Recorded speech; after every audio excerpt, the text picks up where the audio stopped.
This next section is a little bit different. I'm going to introduce Pastor Jasmine Tesdall, who was the chair of the Bishop's Election Committee, who worked so hard, and I don't know how much you want to tell them about what you all did, and I apologized to her yesterday that we didn't get to do everything, but apparently we're going to do some of it. So, thanks, Bishop. Welcome. Have a seat. And for those of you who don't know me, I'm Pastor Jasmine Tesdall. I'm one of the pastors at Holy Trinity in Hickory, and I'm also the chair of the 2021 Bishop Election Team. And the Bishop Election Team met for the last couple months to prepare the bishop election and the questions and what it might look like. We looked at all sorts of contingencies, and then we didn't need to use any of it. So I have the questions that we prepared for the nominees, and we're going to ask them to you this morning. These questions were prepared and compiled by the 2021 Bishop Election Team, which was a team of rostered ministers and lay leaders from across the Synod. I'm going to ask them in the order that we prepared to ask them to the nominees. And interrupting you, I'm sorry, but just it's important that you all know that I haven't seen these because he has not seen these.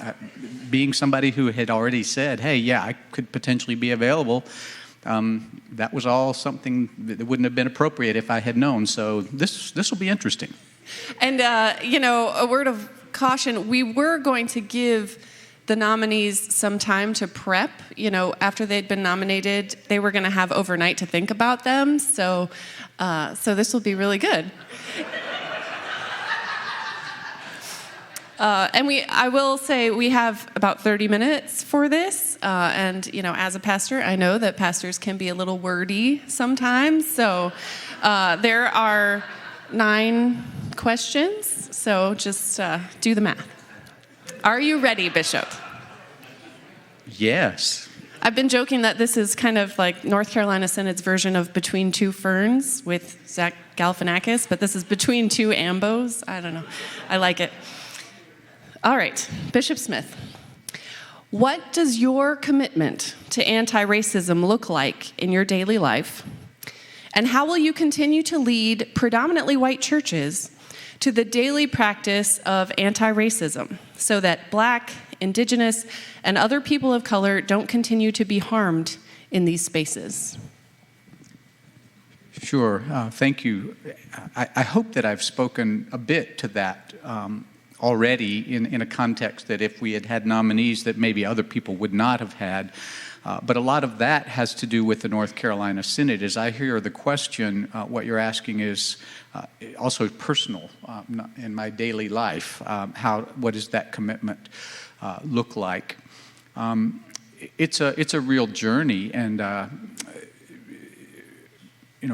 part of that has just been part of the story, including something I shared at the past election, just coming to terms with and still growing in and realizing I have more to do with my own privilege and the systemic racism that's just a part of me. So there's a lot of personal discovery and confession. I think that's been a part of my journey and will continue to be, and even to share that in the more professional sense and ministerial sense of my life with people. In what I hope is somewhat of a disarming way into the conversation, when I'm not saying you are this, but I am this. My people, my heritage is this. I know, regardless of what you think about you, I know that I have privilege, and I know. So I've done a lot of reading, like a lot of people have, and a lot of the reading I've done is in the last couple of years especially has been books about racism. I've done a lot of conversing. I've joined the Racial Justice Network as a member, not just as a leader person. I wasn't a leader person initiating that. And really, a lot of it does carry, but just the personal habits and the things, the language and the things that we say that we don't even know are racist, because privilege kind of by its nature doesn't know that it's there. A lot of times we're blind. So very much committed. And it's also hard to know that little line between the personal and the professional. Right. Do I go to Elizabeth City because I'm the bishop, or do I go to Elizabeth City because I'm Tim? And the answer is yes. Mm-hmm. Yeah. Thank you. And I did neglect to say that, it wasn't just the bishop election team who compiled these questions. We compiled them from questions that Lutherans in North Carolina Synod asked. So we are the conduit, but these questions come from all over the Synod. What is the number one way you will challenge congregations in the North Carolina Synod to support underutilized leaders, including but not limited to LGBTQAI plus people, Black people, Indigenous people, people of color, and women? That's a marvelous question, and that is definitely before us. And again, I spoke to that in my reflection a bit yesterday. Given the nature of our congregations, we don't really have a clergy shortage. I mean, we sort of talked about that for a while, but we have lots of people, the folks that you just mentioned in that question, who are eager to receive a call, who are extremely capable. I'm really picky. It's rare that I say you could be my pastor, but we have a lot of people waiting for a call who, because of their identity and their own self-assessment and who they are not welcome in many of our congregations in the North Carolina Synod. One of the things that we did with women in ministry that has been extremely helpful is in training our call committees. For the last couple of years, we've only used females. But I suppose we could do the same thing and say LGBTQIA people, people of color, other groups that historically, there's also another group, by the way. There's ageism. Right. So there are all kinds of isms in the Synod. So I think encouragement and modeling. When I came on staff, and it's not an indictment of anybody or situation, but we were all white and straight, and now we have, as the Synod Council and as the North Carolina Synod, called several LGBTQIA people. We have one staff person who's a person of color, and we need to do more. So I don't know that there's a one thing. It's just an ongoing commitment and awareness that I need you to continue to challenge me on, because we want to do better in that regard. I get really frustrated and sometimes wish I were a Methodist and I could appoint people, because I want to say, if you would have this pastor for a little while, you would love her. But you won't have her because you have an idea of what she is that you don't give her a chance. Thank you. All right, congregational vitality is a tricky term. What does congregational vitality look like to you? And how will you help congregations move toward that vision in the next 6 years? This one is something that I love to talk about. It's one of our big guiding principles, and we shared that with the ELCA. People might not know, and it's not like a feather in my cap or anything, but when we were talking about congregational vitality on the ELCA level,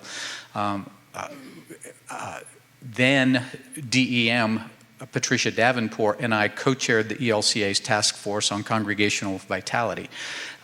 She's now a bishop, and we're so glad to have her as a colleague. But vitality, we used to have a definition that said, communities of Jesus, not just congregations, that are engaged in life-giving relationships with God and and with each other and with their neighbors.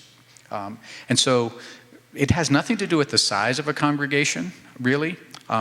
You can be a congregation in deep decline that may be looking even and considering closing, but it's all about, in the meantime, how are we going to be about these life-giving things? It's kind of like my mom told me when she was dying, and we were all kind of walking around on eggshells, and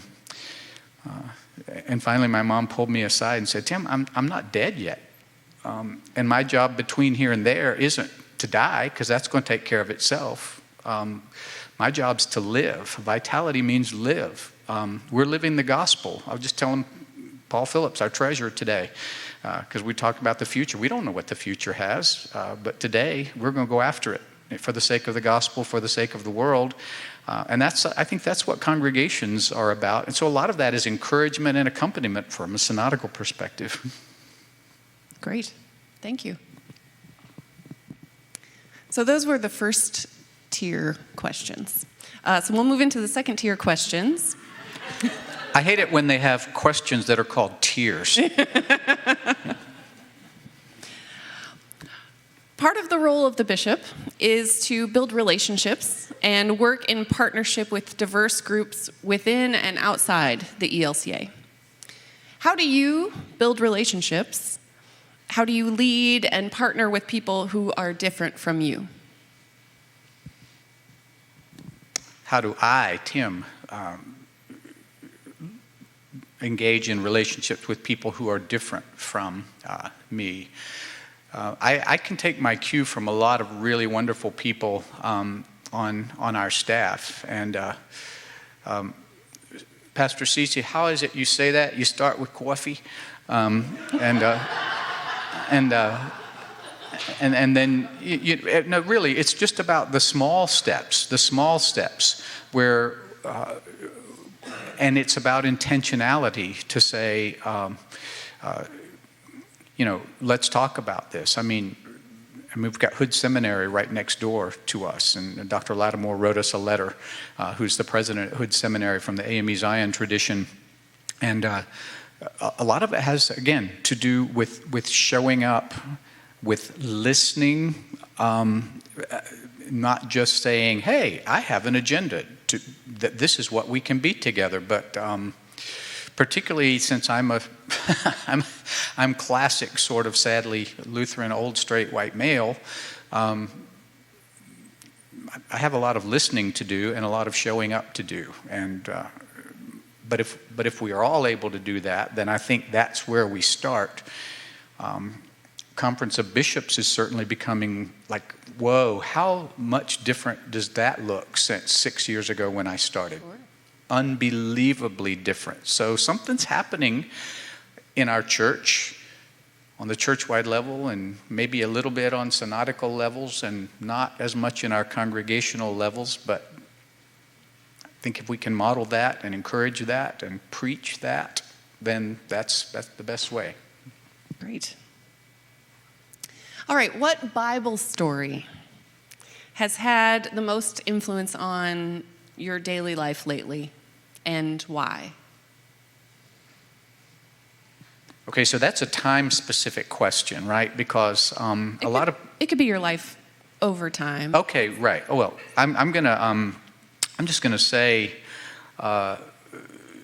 obviously we've been talking a lot about the paralytic who gets healed and gets up. So I've been thinking a good bit about that.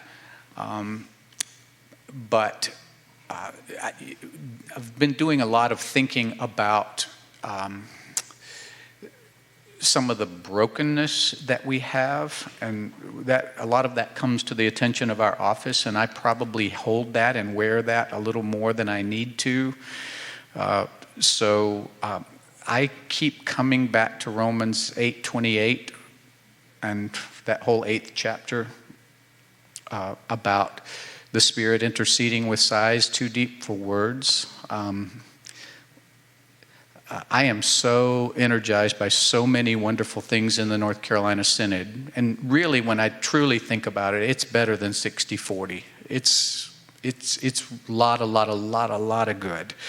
And I know that we tend to focus on difficult things, but being disappointed in the church and church leaders who behave badly, and it does happen, and I see more than maybe my share of that just in this office. That I have to give that to God. That's not a story so much, but it's a passage, that 8th chapter of Romans, about the remembering that God's got this, and God's got me, and God's got this church. And that's sustaining. So staff can tell you I was in a really funky place last week. I wasn't thinking about assembly or bishop election. I was just grieving. People, be nicer to each other. So. Amen. Thank you. So you addressed this a little bit yesterday morning without knowledge of this question, but how would you, or how do you, respond to the statement, my pastor is too political, or my bishop is too political? Yeah, I really do. Like I said, that Sam Wells quote that, politics is simply the word we use to describe for settling our differences short of violence. And we're all political all the time. We're in a Synod assembly right now that is political. We had elections. We did all of these things. We're making decisions. It's how we live together in relationship. It's how we structure our lives. And so I would say that, I didn't say this yesterday, Pastor Jasmine, but Captain Jasmine also. She's an Air Force Reserve captain. That really the important piece of that is that it's not partisan, and that it's not coming from a place that begins with the politics, but that the conviction, the core of where we find our faith, where we find our passion, that comes from the gospel of Jesus Christ, that those are our core convictions, and that's what informs then, and then some of the connecting of dots politically becomes a lot easier. I also would say to those folks, it would probably be a long discussion, and that's probably one I wouldn't just say, oh, well, thank you for sharing that with me. I would engage them on that and say, yeah, let's talk about that a little bit. Because I think there's not a world of human relationship where politics does not exist, including a pulpit. Thank you.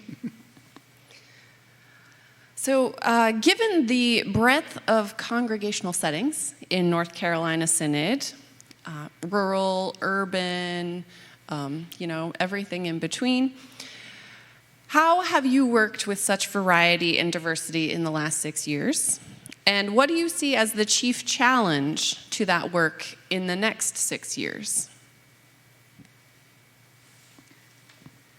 I served a very, very large congregation in my last call, and so that was interesting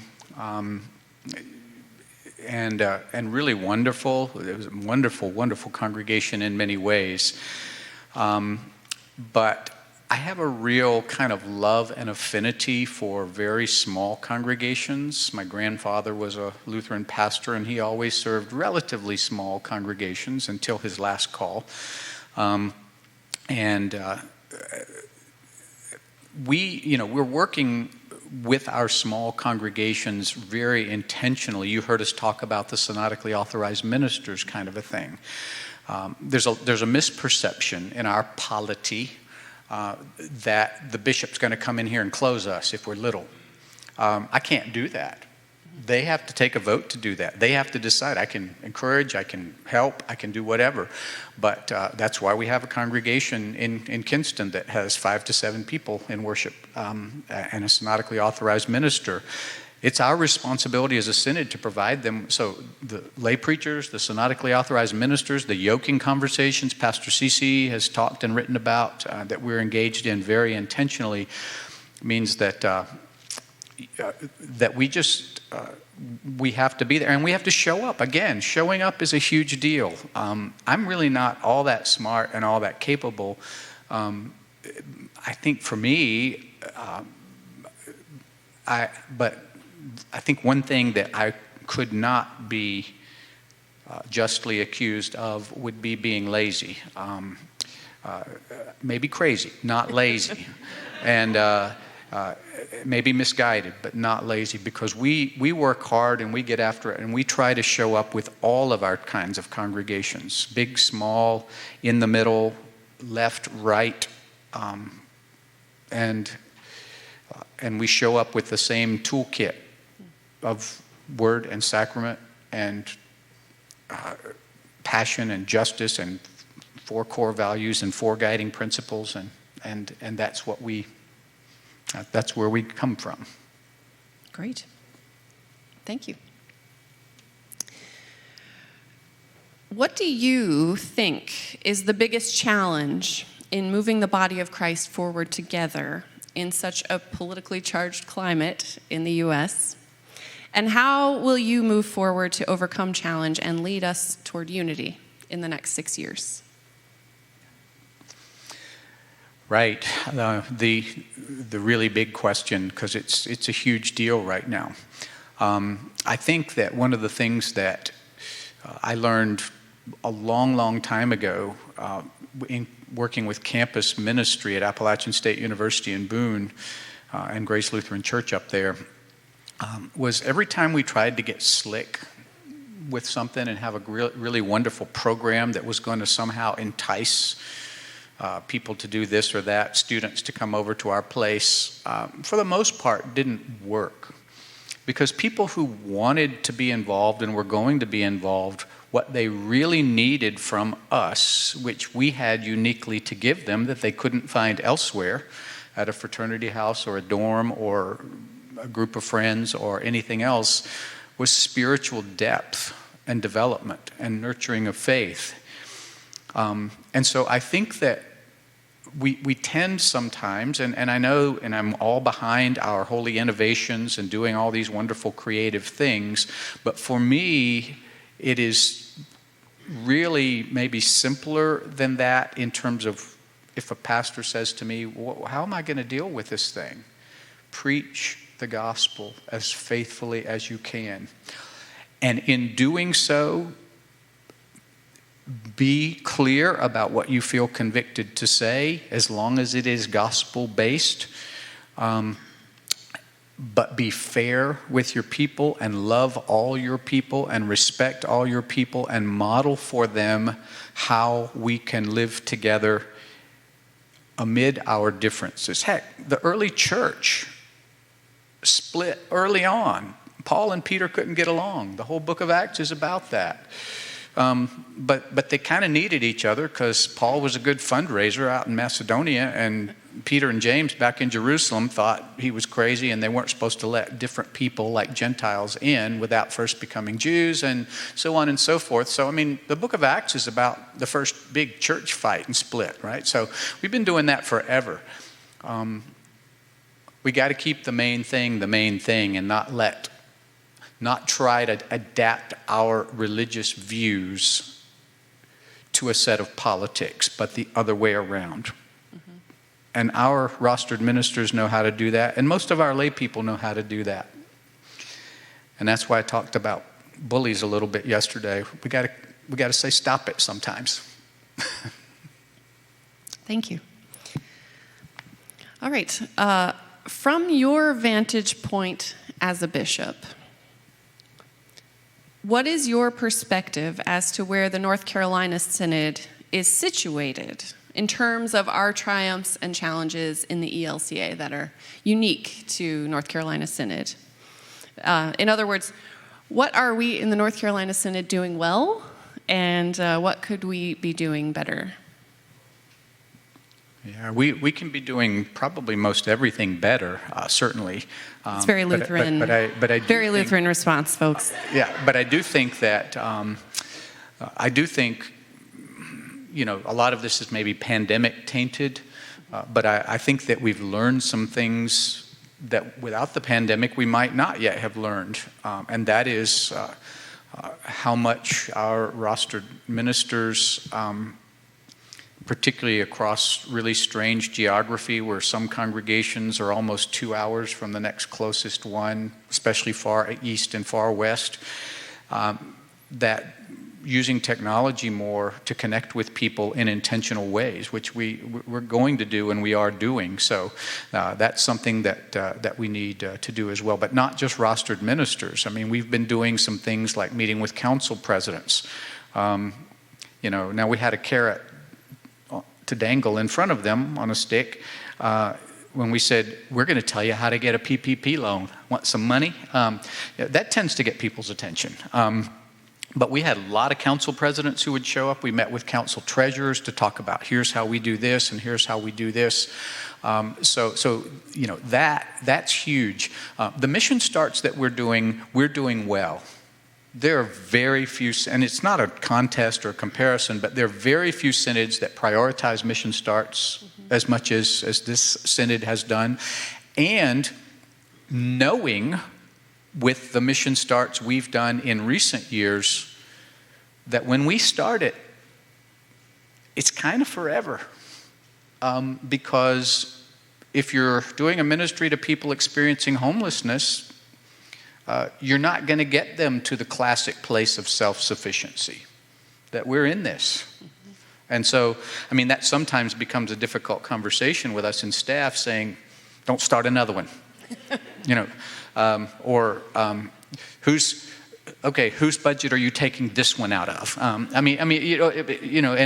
That's kind of a zero-sum sort of a thing. But our congregations have been, we talk about the synod like a synod office being generous in our COVID relief funds. My gracious, did you hear what our treasurer Paul said? I mean, in a pandemic when congregations largely weren't gathering at all in person and it was difficult financially for the individuals in them, we only had just a minuscule drop in mission support, and some synods had 50%. So it's you all, it's our people who are generous. It's not us sitting up here who are the generous, it's y'all. I mean, and even with all of our differences, where we all know the easiest thing to do is to say, well, I'm not going to give them any more money. Well, some people decide that, but in the big picture, people are giving, people are sharing. Book of Faith we just did. I mean, that sounds simple. It sounds like, well, yeah, of course, you read the Bible. Well, actually, the ELCA just kind of dropped that program. We started that program for the ELCA, made that motion years and years ago. But to say that we ground ourselves in the Word, I mean, that's the way forward. And what do we do well? Apparently, either despite me or whatever, we have the best synod staff in the ELCA. I challenge you to, there are things I don't do particularly well. There are things I'm not as interested in or passionate about. And at this point, just so blessed to be surrounded by such great people. But the Racial Justice Network, the work that we're doing with AROC. Again, it's not a contest, but probably there aren't half a dozen synods, at least prior to this summer, who are doing anything in that vein of, even though we don't call it reparations and shouldn't, that are saying we've got to be tangible and intentional and do some things. So, I mean, it sounds patronizing, but I am proud of this synod in a lot of ways. Now, some things that we don't do as well, Catherine and Rick are just marvelous communicators. But I said in my talk, my biggest sort of problem with communication is overcoming the delusion that it has actually happened, because communication is not just the putting out the information part. It's somebody looking at it, somebody clicking through on it, somebody sharing it with their people in their congregation. And so I bet you there are lots of people sitting watching this synod assembly who are saying, wow, I had no idea. Well, there are places and ways that you could have had an idea, and we understand we're not busting anybody's chops. We're just saying that's any organization or individual's ongoing biggest challenge, I believe, is communicating, knowing what to communicate, how to communicate, how to get people's attention, but to have the substance there that once you've got their attention matters. So I think that is an ongoing challenge for us, and we have others, but please understand that when I look at this synod and I talk to my colleagues, what is it Vice President Haywood says, North Carolina is the place to be? It is.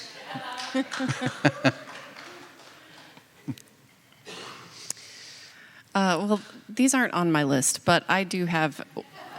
You are now, wearing some now here it fantastic socks. Can you tell me about your socks, please? Oh, wow. Did I put on those today? Yeah, I don't know if they can get a close-up of these, but I don't. It's a piece of art called Self-Portrait of the Holy Spirit, or at least these are socks that I treasure because they were given to me by an ordinand after I ordained him, Ethan Overcash, at Camp Agape. And they have a picture. They have pictures all over them of Sandra Klein, and so I wore these for Ethan today, and because somebody dared me to yesterday. And because there's this long-standing tradition in the ELCA of people up on the stage at assembly showing their strange socks. And I was never a strange socks person, but I'm still becoming, and God is not done with me yet. Amen. And finally, do you have anything you would like to say to the synod now that you have been reelected? Any final words? That sounds rather terminal, but any beginning words, I should say. Any beginning words. We are beggars. It is true. But no, I again, thank you for the confidence that you put in me. And again, you've placed that confidence, I believe, in the office of the bishop. And we have an awesome office of the bishop that is a lot of people look forward to this. We want to be with you. We understand that we are not. There is no synod without congregations. And there are not congregations that are vital and healthy without healthy rostered ministers and or ministerial people if they're not on the roster like Sam's. So I know it's sometimes easy to pick on a judicatory or a governing structure or an oversight thing and make them the other, but we're nothing but y'all. That's what we are. I mean, and we're reading the same gospel that you are, and the same prophets that you are, and we're here for you. That's what we do. Well, thank you so much, Bishop. Congratulations. Thanks. Appreciate it, Pastor Jasmine.